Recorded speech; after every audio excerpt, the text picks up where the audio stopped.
So these here are just kind of like some things about the machine and about dimensional physics that I kind of did on my own,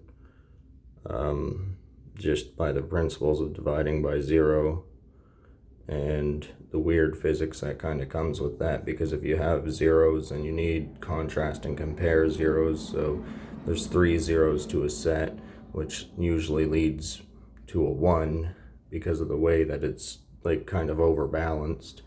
It's like a cube of space, and that's kind of like how a black hole kind of works, because you're only ever looking at like one side of a black hole. It's like one side is like in this dimension, the other side is in another dimension, but the middle propagates the plane of space that we kind of exist in, so it's kind of like a boundary layer effect. But it's 720 and 540.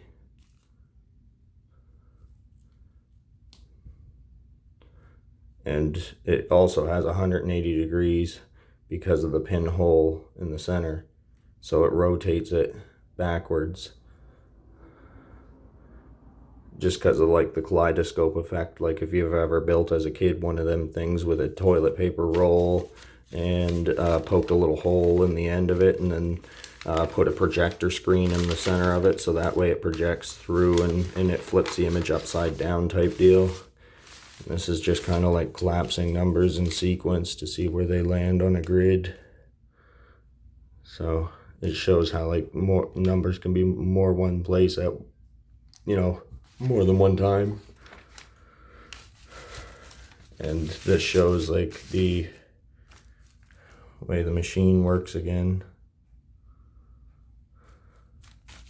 It's just a 45-degree axis, the axis of evil or whatever you call it. I don't know much about it, I just kind of seen it in my mind. So it's like, I used to be a really big religious skeptic, but now I kind of believe a little bit, because it's like the symbol that I seen was actually the Trinity symbol.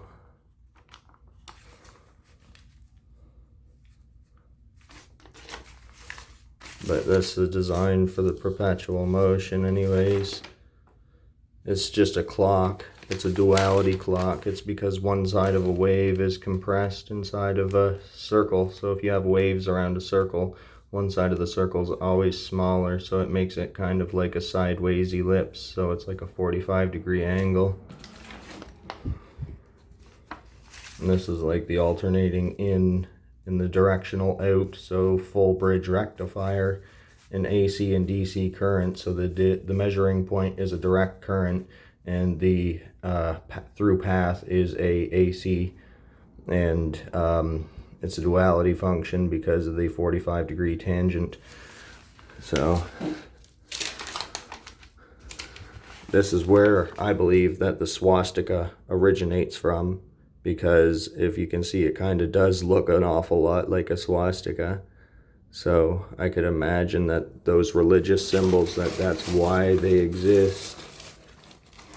Because like